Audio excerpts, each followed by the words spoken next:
E aí pessoal, tudo bem? Aqui sou eu de novo.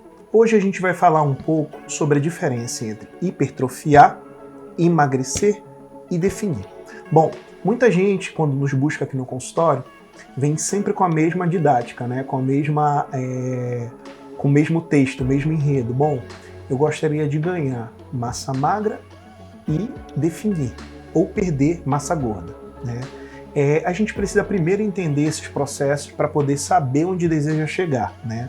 Inicialmente, a gente precisa compreender que para hipertrofiar, a estratégia básica, primeiramente falando em termos de alimentação, é um aporte calórico aumentado, ou seja, eu vou precisar fazer o que nós chamamos de superávit calórico. Evidentemente que não é qualquer superávit, porque a minha intenção é hipertrofiar. Então vou ter que favorecer um bom aporte proteico, um bom aporte também de carboidratos, principalmente adequando esse carboidrato à atividade física, ao número de atividades físicas que o indivíduo, o paciente, ele executa durante esse dia.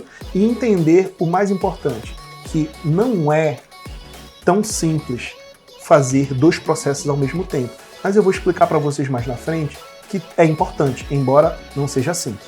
No entanto, a gente tem que entender que por mais que eu favoreça um pouco o ganho de massa muscular num processo, por exemplo, definição muscular, que o intuito é perda de gordura, mas eu posso favorecer com uma estratégia bem aplicada, baseada em suplementações e medicações que vão fazer o estímulo adequado e tendo a base alimentar e o treinamento bem atrelado a todo esse esquema, eu posso sim fazer um ganho de massa muscular perdendo percentual de gordura. E tendo isso como um princípio, eu posso entender que parte da gordura pode ser sim utilizada pelo meu corpo para fazer a proliferação tecidual, ou seja, hipertrofia.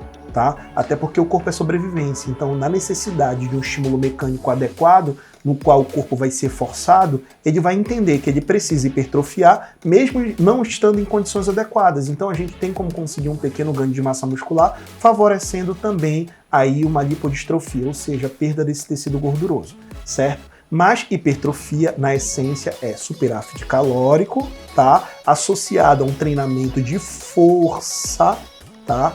Ou seja, de preferência musculação. Pode ser funcional? Pode ser funcional se a gente estabelecer dentro do treinamento funcional um treinamento que é força resistida, porque não há necessidade do corpo produzir tecido muscular se ele não entende que as fibras têm que engrossar por uma necessidade orgânica. Ponto final. É realmente necessidade. Agora vamos falar aí de quando a gente pensa em perda de peso, né? Emagrecimento.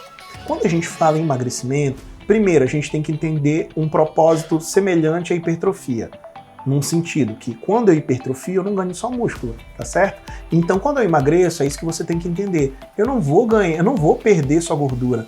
Isso é uma mentira. Quem fala isso está enganando você. Porque certamente a gente tem que ter a percepção de que o corpo ele não é seletivo, principalmente num processo de transição no qual ele é exposto a situações adversas, às quais ele não está adaptado. É só aí que ele emagrece. Porque se eu faço um corte na alimentação, que é o déficit calórico, ele vai entender o quê? Que ele precisa usar de outras ferramentas, de outras alternativas energéticas, dentre elas a gordura. Mas é só a gordura? Claro que não. O corpo ele é sobrevivência. Então, o excesso de queima de gordura vai fazer com que o pH corporal seja alterado. E quando isso se torna para ele algo que não é confortável, ele vai ter que parar com essa vamos dizer assim, com essa utilização energética da gordura. E qual seria um outro tecido que ele pode usar? Proteína, já que a gente provavelmente no déficit calórico fez uma restrição de carboidrato para esse indivíduo emagrecer. Então entendam isso, o emagrecimento não é somente a perda de gordura, é perda de gordura, água e também músculo. Aí que entra a estratégia, que eu falei anteriormente para vocês. Eu devo entender que no processo de emagrecimento sustentável, por mais que eu faça déficit calórico, eu tenho que montar a estrutura de uma dieta na qual ela me possibilite, pelo menos, a permanência, a preservação do tecido muscular. E para isso eu vou atrelar medicações que vão fazer isso. Por exemplo, inibidores de miostatina. A miostatina é uma substância que é produzida pelo corpo e sinaliza a necessidade de quebra de tecido muscular para produção energética ou porque simplesmente aquele tecido muscular é desnecessário ao corpo, certo? Entendemos mais um conceito, né, pessoal? Vamos para o último, definição muscular. O sonho da maioria das garotas, né? Quando elas chegam, elas querem o quê? Definir. Só que, gente, a gente só define volume. A gente não pode definir quando não há volume. É um erro de muitos pacientes pensarem dessa forma. Então, primeiramente, para que eu faça a definição muscular, eu tenho que ter músculo. Às vezes a paciente chega conosco com um percentual de gordura alto, mas também com um percentual de massa muscular que é baixo, que não é adequado. E ela acha que dá para definir. Não. Para a gente poder definir, a gente tem que, primeiramente, ter uma boa quantidade de tecido muscular para iniciar o processo. Porque no processo de definição, embora não seja um emagrecimento, mas tem algo de semelhante. Porque eu vou também ter que fazer um déficit calórico, eu vou ter que tirar comida, eu vou ter que tirar calorias.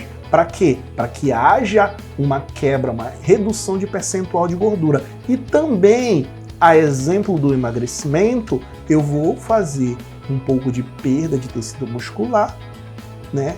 Perca de gordura e perca de líquido.